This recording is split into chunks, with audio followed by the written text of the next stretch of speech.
Okay, guys, so I watched season 2 and they did it again.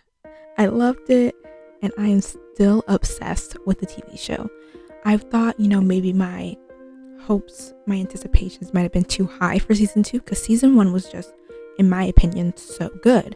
And I was like, can they keep it up? Can they do the same thing they did for season 1? Like, am I going to be disappointed because my hopes are just my expectations are so high. But they gave us season 2 and they delivered. As a whole season, I thought it was great. And I was so excited to see it. Like, I'm still thinking about it right now. I just finished and I want to rewatch it. So I probably would do that after this, but it was just so good, guys. I'm so excited to talk about the show and everything I loved, some things I didn't love, but just talk about everything that happened in this season. Okay, just a recap of season 2 if you don't really know anything about it. So season 2 of the Bridgerton follows the love story of the eldest Bridgerton, which is Anthony, and his love interest is Kate. So we follow Anthony and Kate in this season 2 love story. Their love story is more of an enemies to lovers. They absolutely hate each other in this season. Season 1 followed Daphne and Simon, and they disliked each other, but they were more like a fake relationship. This is pure hatred when it comes to these two. They do not like each other at all. So it's really, really cool to see this relationship, how they started and then where they end up. So that's kind of the basis of this season. If you haven't seen season 1, there will be some spoilers, but more of a general synopsis. Kate and Anthony are enemies, don't like each other. So Kate is a part of the Sharma family. Her mother and her sister, they all come from India to visit London for their social season to find Edwina a husband. Edwina is her younger sister, and Edwina is named the diamond of the season. So she has all these suitors, and Anthony has set his eyes on the diamond, which is Edwina. And Kate is not having it. He's a rake, he's not a good guy, and she does not want her sister to be with this guy at all.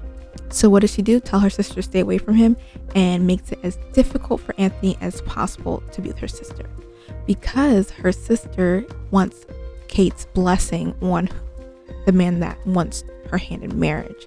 So any guy that wants to be with Edwina has to go through Kate and need to get Kate's approval, or Edwina will most likely not marry them because she does cherish her sister's approval. So that's what we see in season 2. We see Anthony trying to court Edwina, and we see Kate kind of standing in the way of that. And we also see a love-hate relationship develop between Anthony and Kate. So yeah, there's some love triangles and some sticky situations going on in season 2. Okay, so that's all the details I can give you before I delve more and more into spoilers for you guys. So if you don't want to know any more about season 2, please stop here. There will be spoilers coming up on season 1 as well. I might mention here or there. So if you don't want to know anything, stop, go watch the show, but definitely come back and let me know if your thoughts align with mine. Or you guys can keep on listening. It's up to you. But we're going to keep talking about Bridgerton season 2. So as I said before, the Sharmas come to London and they are staying with Lady Danbury. She kind of takes them under her wing and kind of uses her name to bring them into the social season. She kind of vouches for them. And we kind of see that the mother, Mary, has been to London before. She kind of knows Lady Danbury. She knows the Queen. She knows that people, but she left. And there seems to be like something happened that she didn't leave on good terms with the Queen or some people there. So we see a little bit of that. And in the beginning of the season, we don't really know why that is. But we know that they know Mary Sharma, and there's not the greatest relationship with everyone in London in this social season. So as I said before, the Bridgerton series focuses on a sibling. First season was Daphne, and the second season was Anthony, his love story with Kate and more of his backstory. But also within season 1 and 2, we did see some side stories as well that were intermingled within season 1 and season 2. And I think that's really cool. So we do have the main love story, but we also see these side stories continue on from each season. So here are a list of some of the ones that were season 2, and some of them were also started in season 1 that we kind of see develop more within the second season. So we see the Featheringtons and the new master of the house, because in the previous season, Lord Featherington died. And so now they have a new man of the house, new master of the house, and they're trying to see who he is and what he's like and like what's going to happen to all the ladies. And then in season 2, we kind of see Eloise with a love interest, which was something that surprised me a lot, because in season 1, Eloise was the woman who's like, I don't want to get married. Why does a woman have to do this? You know, she wants to do other things, travel for their education. It was kind of surprising to see that in season 2 they decided to put a love interest in her storyline. We also see Eloise and Penelope. They are both out in the social season, so we get to see their relationship when they're both out at all these balls. But we also see kind of their relationship and what path it decides to go on this season. And of course, the big plot twist at the end, the reveal, I would say, is Penelope is Lady Whistledown. So now that we figure that out from season 1, we get to see kind of more behind the scenes of Lady Whistledown and how she does her job in season 2, how she gets her information, how she gets it delivered, how she gets everything printed, and all this stuff. So it's really cool. And we get to see how she kind of runs her business and includes more people within this business as well. Also, we see Colin comes back from his travels, and we kind of see him and Penelope's friendship and relationship develop more and more insight into that as well. Benedict, who is the second Bridgerton, he is the second son. He really was into art in the first season and exploring that. And we get even more into that in season 2 when he goes to school and tries to learn more art skills and develop that technique and skill of his. And something else I really liked in this season was the Queen and Lady Danbury. We get to see them a lot and kind of interact more. We didn't really see the Queen interact with anyone outside the palace, but she invites Lady Danbury over. They talk a lot. It's like they're friends, like really good friends. And I feel like you didn't really see that in season 1, but you got to see more of that in season 2, and I really like that. And one of the last ones I will mention is the fighter, the boxer from season 1. We get to see him in a new social status. We did see him at the end of season 1 kind of rise up and win all that money, and now he's no longer at the lowest level. And we get to see he decides, instead of boxing, to open a business and to open a club, and he wants to do a gentleman's club. And so I think that was kind of cool, him trying to start a new business and how that develops in season 2. So yeah, within the main Bridgerton love stories, there are also side stories that definitely pique your interest, and you're waiting to see how they develop each season and what happens within them. Okay, back to the main point of season 2, Kate and Anthony. So how their story begins is that Kate is riding her horse and Anthony sees her, and she's like riding pretty fast, and he's like sees her and thinks she's gonna like fall, but she ends up being okay and making the jump, and she's a skilled rider. And he kind of smiles. He's like, oh, I like this woman. Like, this is cool. And they kind of meet and they talk a little bit, but they don't know each other. They don't know each other's names, but they're both kind of intrigued by each other. And then when they go to their first dance or ball, they see each other again. First, Kate notices Anthony because he's a Bridgerton and all the girls are flocking to him. And she's, he piques her interest. She's like, oh, that's that guy I saw riding. And so she sees him, goes outside and follows him. She sees he's talking to some guys and they're talking about women and not saying the nicest things about women. They're like, oh, you just need a woman that, can give you children and be a good wife. That's basically it. And Anthony kind of agrees. He mentions like, I just want a woman that is not boring and will be a good mother to my children, a good viscountess. He doesn't want love. He's just looking for a good woman that will be a good companion. And when Kate hears that, she's like, oh, okay, this guy is disgusting and I don't want to be anywhere near him. She doesn't like his take on marriage and finding a match. He sees that she's out there listening and he talks to her and he's like, oh, you didn't like what I said? And she's like, of course not. You view women as types of objects, just companion. You don't see them as like people. And she gives him a piece of her mind, tells him that, well, if you find a woman that you want to be with, what makes you think that she's going to want to be with you? And she kind of disses him outside and walks away and leaves him speechless. And I'm like, you go, Kate. You go tell him, Kate. Because, yeah, he needs someone to tell him straight up. Well, back to the party.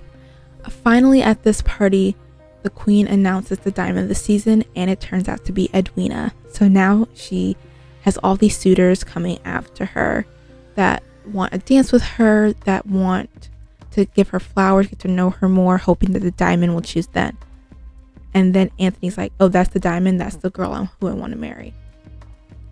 And he's like, as long as she's not boring, then I think she'll be a great match. So he talks to Edwina, and he finds her interesting, be a good companion, so he sets his sights on her and wants to marry her. And Kate will not have any of it. She knows Anthony's not marrying for love, and she wants her sister to be happy and to marry for love, to find a good love match. And so she wants Edwina to stay as far from Anthony as possible. So yeah, this is where our enemies come from, and they are going back and forth. Anthony tries everything he can to get even a moment with Edwina, but Kate is in his way every single time. Yes, he does find interesting ways to try to get Edwina's attention and doesn't make Kate too happy, but she also finds a way to make sure Edwina will not see him. So it's like tit for tat, and it's very interesting to see their engagements and see how they go back and forth with each other and how they can one up each other. In this season, we also learn more about Edmund Bridgerton, who was the father of the Bridgertons, and more about his passing as well and that effect on Anthony. They were doing a hunting lesson. Anthony's just talking to his father. They're just having discussion, and they're out in the flowers in the garden, and he's like, oh, your mom would love these. And he just decides to pick flowers for his wife because he loves his wife. And him and Anthony are picking flowers, and then there's a bee, and a bee stings the father, and his father must be allergic because he's having a really, really bad reaction, and he can no longer breathe.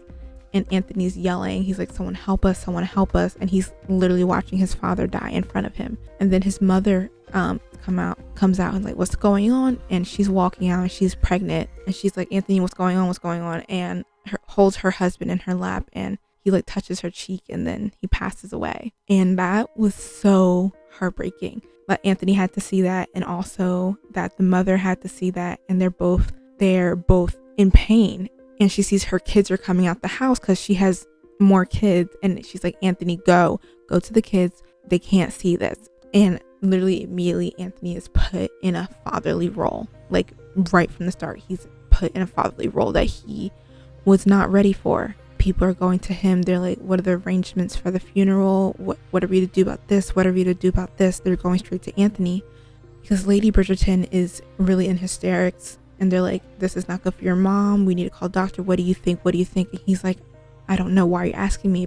And then they say, well, now you're Lord Bridgerton. It's so sad because the reality of hitting him, like now he's in charge of his entire family and he has to make all these decisions, and it's so immediate. He honestly didn't have any time to grieve. He was just put in this role of leadership, and he had to take the lead. He has all his younger brothers and sisters to take care of. His mother is in hysterics crying because she lost her husband and she's pregnant and all this stuff. And then later we see that it's time for his mom to have the baby, and the doctors go to him and they're like, we need you to make a decision, basically saying your mom or the baby. Should we save the baby? Your mom could die. Or should we save your mom and the baby could die? He's like, I can't make the decision. And he kind of walks out. He's like, whatever my mom wants to do, let her do it. He's like, I can't make that decision. Thankfully, both the mother and Hyacinth, the youngest child, made it out okay. But we see Lady Bridgerton, she's still in mourning, which understandable. And Anthony's like, Mom, do you think you can do this? Do you think you'll be okay? You want to eat with us dinner this time? He's like trying to ask her, like you haven't been well, like do you think you can do some more today? Like just seeing if she can, not forcing her, but like she's been so sad recently, but he's like asking her how she is and like if she can join them for dinner, because the siblings miss her.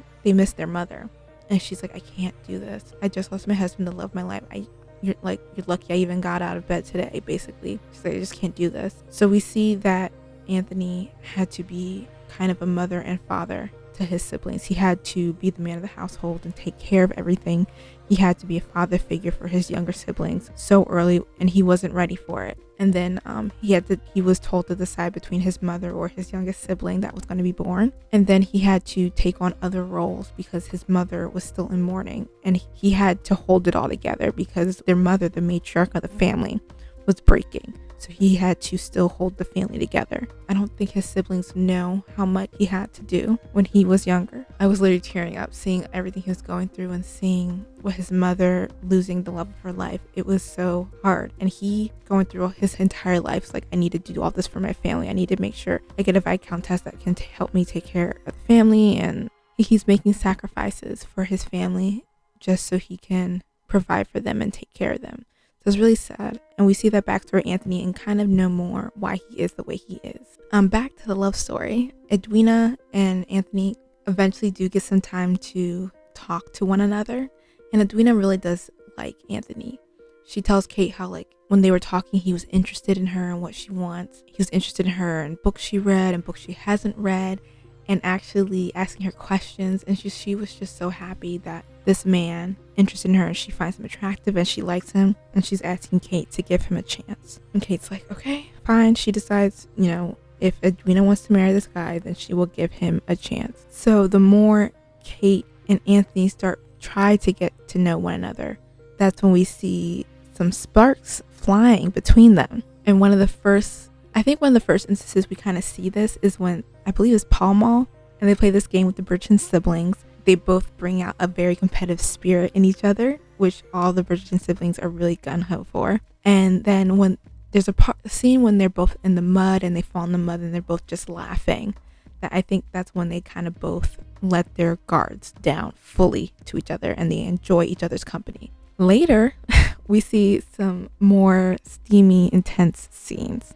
So there was one scene where they're talking and Kate gets stung by a bee in front of Anthony, and it's just the two of them, and Anthony starts freaking out. He's like, are you okay? Can you breathe? Are you okay? And he's like freaking out. He's breathing heavily because he's remembering what happened to his father. And Kate puts Anthony's hand on her chest. She's like, listen, I'm okay. I'm fine. It was just a bee. And then her hand on his chest, and they're both breathing very intensely. And they're literally inches, millicentimeters from each other's faces. And then they hear a sound and they break apart and run away. Y'all can't be doing that. He is basically engaged to your sister. He's courting your sister. Like, no, stop. But y'all, it was intense. You could feel it. It was so intense. Another intense scene is when they are hunting. Because Edwina's like, Kate, you need to spend more time with Anthony to get to know him, because I think he's not proposing because you don't like him. When Kate knows, I'm like, I don't think that's why he's distracted. I think he's distracted because we almost kissed. She didn't say that, but she's thinking it. But Edwina's like, no, I need you to get to know him and give him your blessing so that he will propose, because he knows you don't like him. So Edwina suggests, oh, why don't you take Kate hunting, because she likes to hunt. And so they both agree and say, okay, let's go hunting. And then they have a moment. She's pointing her gun at the animal, and he's like, no, let me show you how to hold the gun. And he puts his arms around her, puts his hands on hers, and they're both like breathing intently into each other. And I'm just like, y'all, you're in dangerous waters. And they're saved by the bell again. Somebody else makes a noise and then they break away. They always end up in some rooms alone. The amount of times they're alone, y'all, crazy. But they end up in a couple more times in a room alone by themselves. And they keep getting so they're literally so close to each other. He basically like, tell me you don't want this. Tell me you don't enjoy this. And she's like, I. And guess who walks in? Daphne. Daphne sees his brother with Kate Sharma in close proximity, just like Anthony saw Simon with Daphne. And Kate doesn't want to tell Edwina because Edwina does care for Anthony and she wants Edwina to be happy. But there's a point where I start getting very mad and upset at Kate.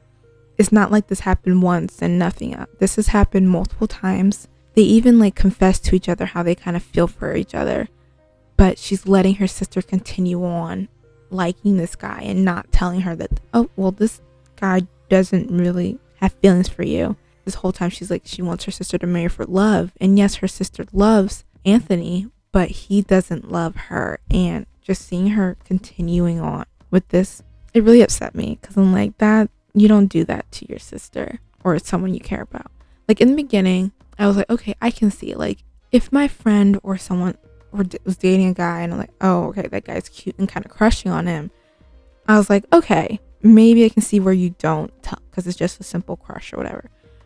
But if you're continuously in close proximity with this dude multiple times and you guys are almost kissing, almost time you guys are in the same room every time, I'm like, that's too much. I was like, there's one thing to be attracted to someone and then another thing to constantly almost act on it every time you guys meet. So that's when I was really upset with Kate. I was also upset with Anthony, but it was, I was upset at them both, but I was upset at Kate because she wasn't telling her sister. Neither one of them was, but I was upset at that point. And then Kate was also keeping more secrets about why they came to London, and that wasn't known until a dinner. So it turns out the Sharmas had used a lot of their money, and Kate had gone to her mother's parents and asked them for money, and they said if Edwina married someone of high rank, of nobility, then they would give the family money. Because turns out that the mother, Mary Sharma, married a man that was not of nobility, and her parents basically disowned her. It turns out he had a previous daughter, which was Kate, but Mary loved Kate as her own daughter and never thought of her as not her own daughter, and disowned her for marrying this man who was not of nobility and had a daughter of his own from a first marriage. And so they cut her off, and basically Kate, Mary, and Edwina were living as best they could with what they had, but the money was running out, and Kate was trying to find a way to provide for the family. So she went behind her mom and sister's back and tried to get money from their grandparents. And when the grandparents come to dinner to see Edwina for the first time, Edwina's super happy because she's like, oh my goodness, I get to finally see my grandparents. Let's just say an argument happens at the table, and Mary's defending herself and saying that Kate is her daughter too.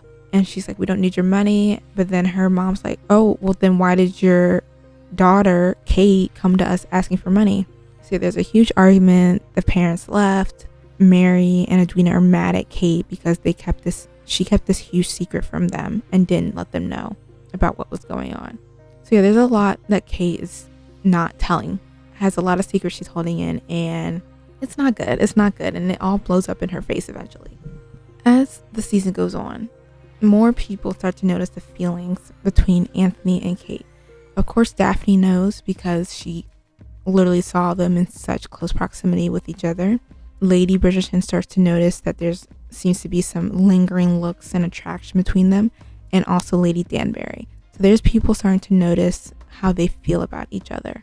Daphne ends up going to Anthony and is like, you don't obviously love Edwina and you can't continue this courtship.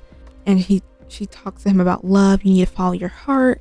And it seems like you have more feelings for Kate. And he's like, I understand what I need to do. And Kate is getting ready to tell Edwina, and then Anthony comes out. Kate assumes it's her and thinks Anthony's going to propose to her, but he actually ends up proposing to Edwina. And I was like, dude, are you serious? Like, he couldn't have been more ridiculous. So he proposes to Edwina, and let's go on with the wedding preparations. So it is a wedding day, and no one has still told this girl what's going on between Anthony and Edwina.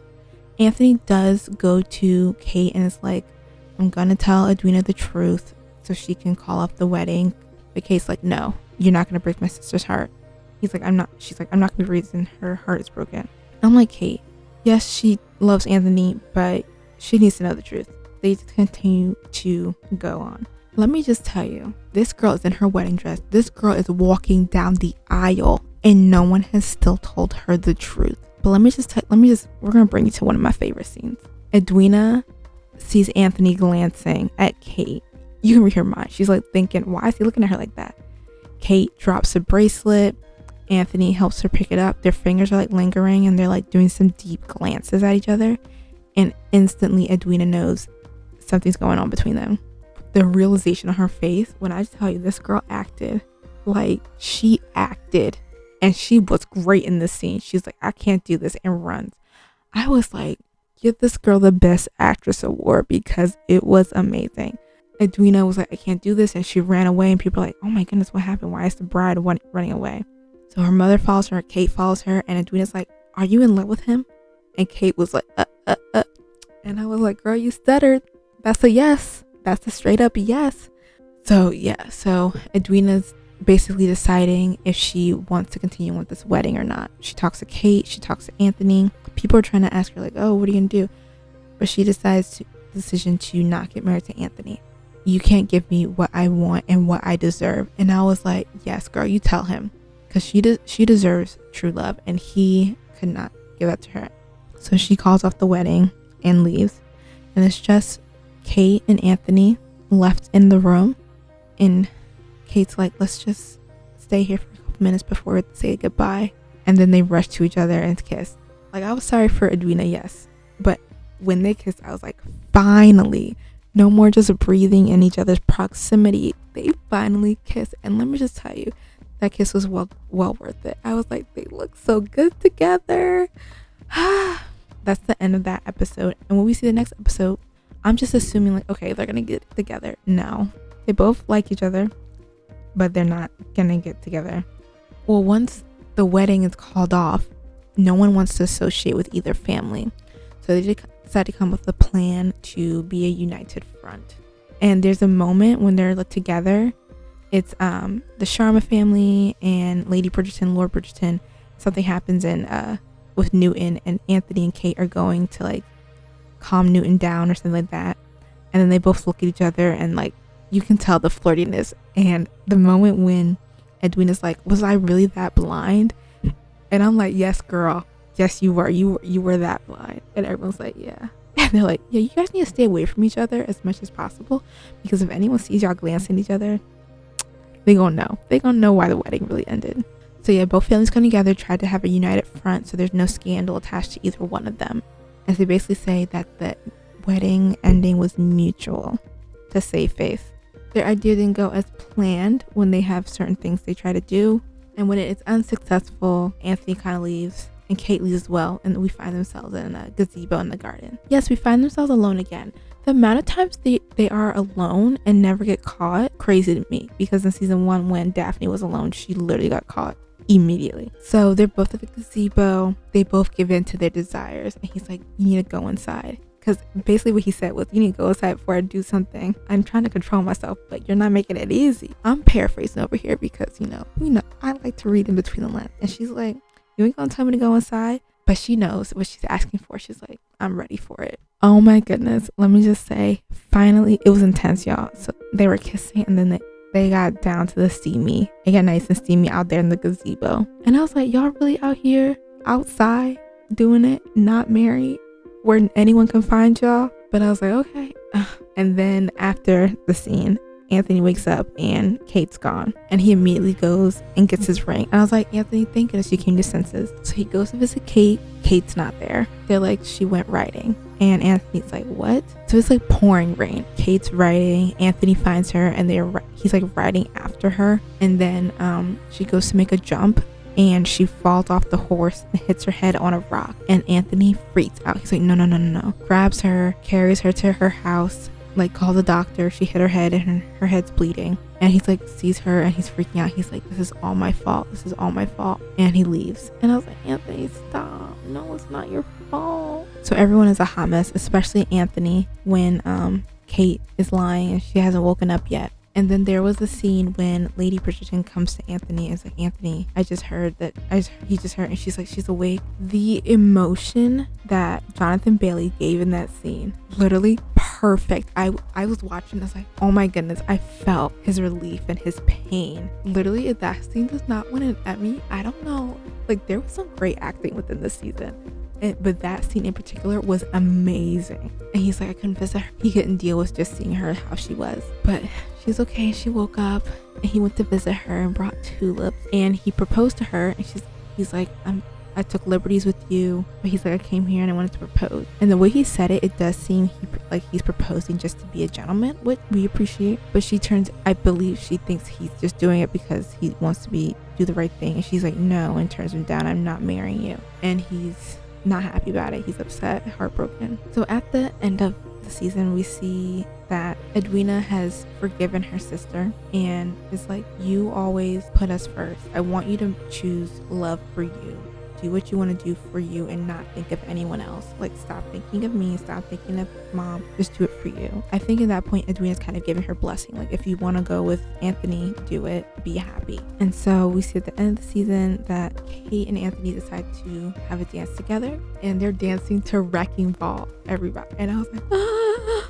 It was just perfect. Everyone goes outside for fireworks, and Anthony finds Kate, and he's like, I love you, and he wants to be with her. And finally she's like, I love you too. And he's like, I want a life with us that fits both of us. And then they kiss again, and then we get like a little epilogue of them married, and they're just, it was just so cute. The ending I loved because they're perfect for each other, and they're just both so happy to be together. And at the end we see them play Pall Mall again, and they're just adorable and cute, and just everyone lived happily ever after, you know? I was just so happy with the ending of the season. It was great. I love seeing Kate and Anthony finally get together, and definitely it wasn't as much steamy scenes in this season as it was in the last season. But yeah, there are two different types of loves, and the angst and the buildup, it just made it so great. Just a kiss was like fine, like I was a breath of fresh air. Like you could finally release because you're like, finally they kissed, finally together. And I think it made it that much more special to see them get together. Previously I mentioned some of the side stories, so I'm kind of going to go into more detail with each of them just to let you know what happened. So the Featheringtons and the new master of the house. So we meet Jack Featherington, turns out to be the new master of the house. So Lady Featherington does not like him because she thinks he's gonna kick them all out of the house once he finds a new woman. So he's currently courting Cressida, and she does not like this. So she tries to get him to fall in love with her oldest daughter. And when that doesn't work, she makes a plan to send them to the same place so they're found alone together. And so when they're found alone together, she kind of traps him into having to marry his daughter to make an honest woman of her. And so he goes to her and he was like, we're broke. I was trying to marry a wealthy woman so I would get her dowry, but now you ruined everything. They both come up with a plan because he says he has these mines full of rubies. So they come up with a plan. It's like, okay, we're going to get a lot of people to be investors in this rubies, and then we're going to run away to America and they will never find us, and we'll just have their money of their investment. So they go on with this, and eventually Colin finds out the truth about this guy. And he was like, Lady Featherington, this man is a thief. He's taking our money for investment. He doesn't have real rubies in the mine at all. I suggest you stay away from this man. And Lady Featherington goes to Colin. She's like, oh, thank you, Colin. Even though she's been in it on the whole time. And so we gotta get out before everyone else knows, and we gotta go to America. She's like, what about my daughters? And he was like, oh, we'll call for them later. It's fine. And then in the end, she's like, you're gonna leave. I'll take some of the money to secure my daughter's dowries and so that we're comfortable, but you're gonna leave and hope no one comes after you. And he was like, well, why are you doing this? And she's like, I'm a mother first, and I'm taking care of my daughters, and you don't even care about them. And I was like, okay, Lady Featherington, even though she's conniving and very sneaky and devious, she was like, I'm a mother first, and she put her daughters before any romance she might have felt or feelings she might have felt for this man. We also see Benedict and his art. So Benedict applies for this art school. He gets in and he's really happy. He's enjoying himself. He's doing something that he loves and he's getting better at it. And then as the season goes on, someone's like, oh, you're actually really good. I didn't think you would be. And Benedict asks, why would you say that? And the guy tells him, because your brother basically secured your spot. He made a generous donation to make sure you would get in. And Benedict is very upset about that. Had to buy his way in basically to get into the school. His brother tries to tell him, like, you would be good enough even if I didn't buy that place for you. But Benedict doesn't care. He feels like he didn't get in, honestly. And so in the end, we kind of see him close his notebook for drawing. So I'm interested to see, because the third book is Benedict's love story. So I'm interested to see for the third season if we will be following him doing any art. Something else I mentioned was the Queen and Lady Danbury. We get to see them talk more, be more like friends, like they knew each other. I know there's going to be a spinoff of the Queen, and I believe it includes Lady Danbury and Lady Bridgerton. So I'm interested to see more of a relationship, and I'm kind of think that they're putting little bits and pieces more of these women together to show that they had a past when they were all younger. Another thing was the fighter from season 1 and his club. He's starting a new business. He starts a gentleman's only club, and he invites the Bridgertons. Some of them come, and he gets guys coming here and there, but as it goes on, he's losing customers. Like, people aren't coming to his establishment anymore.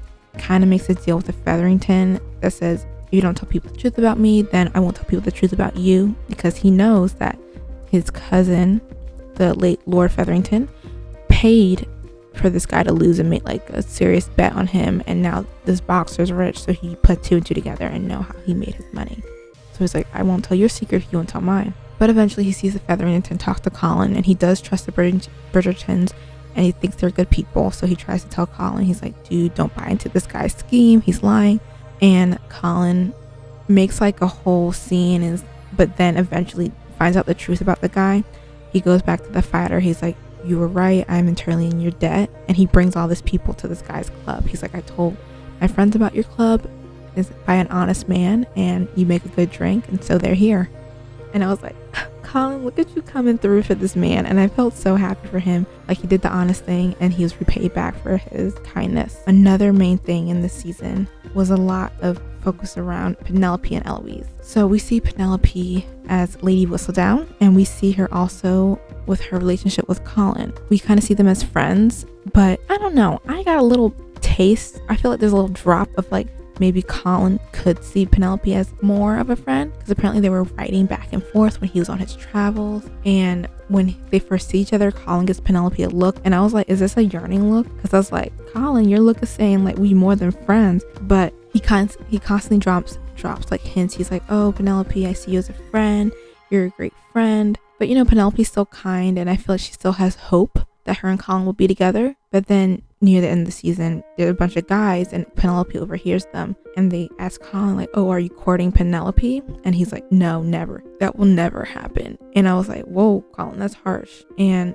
Penelope kind of sees that, and I think she finally hears the truth about her and Colin. I think she always had hope, and he's such a nice guy. But then when she hears that, she was like, okay, this guy's a jerk. And I felt really bad for her in that instant.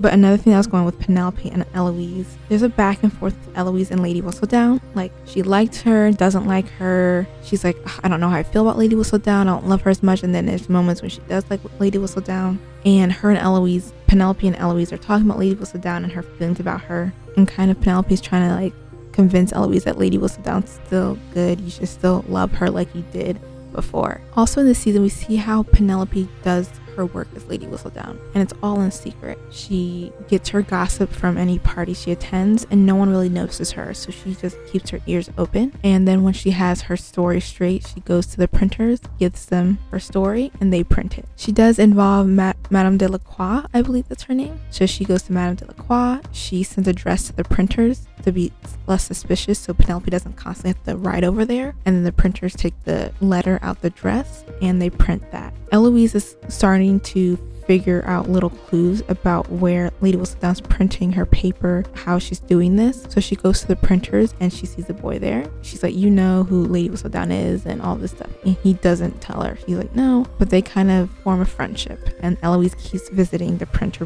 where he works. She's like, you know, I think about you. And he's like, I think about you too. And they kind of have this like little budding romance. And it's so cute. And I didn't expect this for Eloise, but I kind of liked it. But then I also kind of didn't like it because I read all the books and I was like, no, this is her love story. And I was like, I don't know how I feel. But you know, I thought it was cute to see this little love story for Eloise. I don't see her falling in love with someone that would be a part of her world. But I was like, this makes sense for Eloise when she kind of finds someone who has a different opinion than most people she meets into women's rights, someone who's not a part of her world, because she doesn't really like anyone in her world. So I was like, this relationship makes sense to me, that she would fall for someone that's not like her, that's different and challenges her mind. So I thought that was really cute and makes sense. But as Eloise is getting closer to kind of figuring out who Lady Whistledown is, Penelope gets nervous. And Eloise is not secret either, because the queen is still on the hunt for Lady Whistledown. When she sees Eloise leaving parties early and going to this printer, the queen thinks Eloise, who is Lady Whistledown. So she tries to confront her, and she's like, in 3 days, if you don't agree to work with me, I will ruin your family. And so Eloise is scared. So she's trying to figure out who Lady Whistledown is so that she can tell the queen and try to figure out a way to protect her family. Penelope's now in a crossroads. She can't tell the queen who she is, but how does she protect her friend? Madame Delacroix does come up with the idea that you should write something about Eloise that would make sure the queen would know it's not her. Penelope's like, I can't do that to my friend. I can't ruin her. But eventually Penelope writes something about Eloise saying that she's meeting a guy that's on the other side of town and looks like in a relationship, and kind of ruins Eloise and brings like scandal upon the Bridgerton family. And Penelope believes that's the only way she can save her friend and herself. And Penelope tries to be there for her. She's like, oh, Eloise, I'm so sorry. Like, what happened to you? And then they're at a party and Penelope starts talking about secrets. And Eloise gives a look. And in that look, she knows. And then later that night when Penelope goes to her room, she sees this torn apart, like someone's been looking for something. And she sees Eloise. And she's like, what are you doing in my room? Eloise is like, where did you get all this money? And Eloise has put two to two together and she knows she's Lady Whistledown. And she's like, how could you do that? How could you write that about me? Penelope's like, that's all I had to do to save you. And they get in this huge fight. And it's so heartbreaking because they were so close. And I love their relationship in season 1 and in season 2 as well. And to see it come to an end like this was really, really sad. They're fighting.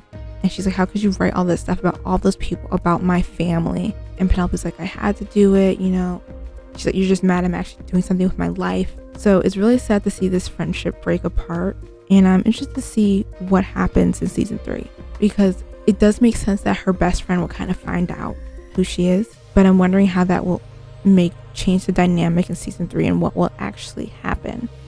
So that will be very interesting to see. That is basically season 2 of Bridgerton. So if you guys can already tell, this show is 5 stars. Like, I absolutely loved it. I probably will rewatch it after I'm done making this review because I can't stop thinking about this amazing show. If I was someone, I read the books right after the first season came out. I read the first season, I read the first book, and then I read the rest of the entire series. And if you are someone who did read the books, I do let you know that this one does not follow the book as closely as the first season did. There are some things I wish they kept. There are some changes I think they did well. How they did it was definitely made for TV and makes a TV show more interesting and more dramatic and keeps you on the edge of your seat. So there were things in there, I understand why they did it, and it is good for TV. It keeps people wanting to know what happens. As the TV show for season 2, I think was written well. I did like season 2. I think if I didn't read the books and didn't know what's going to happen, I was like, oh my goodness, season 2, great. I still think that. But I just want to let people know if you read the books, it's going to be different. So yeah, that was season 2 of Bridgerton. I did hear an interview that they will not be following the books in order as they are written. So I am interested to see what happens in season 3. I'm hoping they will follow Benedict's story because he is the next book. I am interested to see season 4 though. I think that's where it will be different because if you read the books, 4 is Colin's story, 5 is Penelope's story, 6 is Francesca's. But Francesca's story is kind of, once you finish Benedict's story, it's like Francesca, Eloise, and Colin's story are kind of overlap each other. So I'm interested to see how those 3 books will be written out and played for each season, like who they would decide to focus on. Yeah, I'm interested to see how they continue the series of the Bridgerton. It's currently renewed for up to 4 seasons, but I'm hoping after season 2, we can get a full 8 seasons of this wonderful family. So we'll see what happens, but I really liked it. If you haven't seen it, definitely go see it. It's a great show. I loved everything about it. If you watched Bridgerton season 2, what did you think? Did you like it? How did you think it compared to season 1? There are definitely some differences in kind of the style and what they decided to do with the show versus season 1. I liked it, guys. I really did like it. Okay, thank you guys for listening to my review. I'm sorry this is going to be a long one, but I just had so much fun watching and talking about it and going through a lot of the details and major scenes of the show. Feel free to check out any other TV content that I have. You can check any other videos. I'll link my Bridgerton versus reading all the Bridgerton series that I did with reading the books below. You can check out some other blog content as well in my website. And thank you guys for watching so much. I really do appreciate it. And until next time, bye.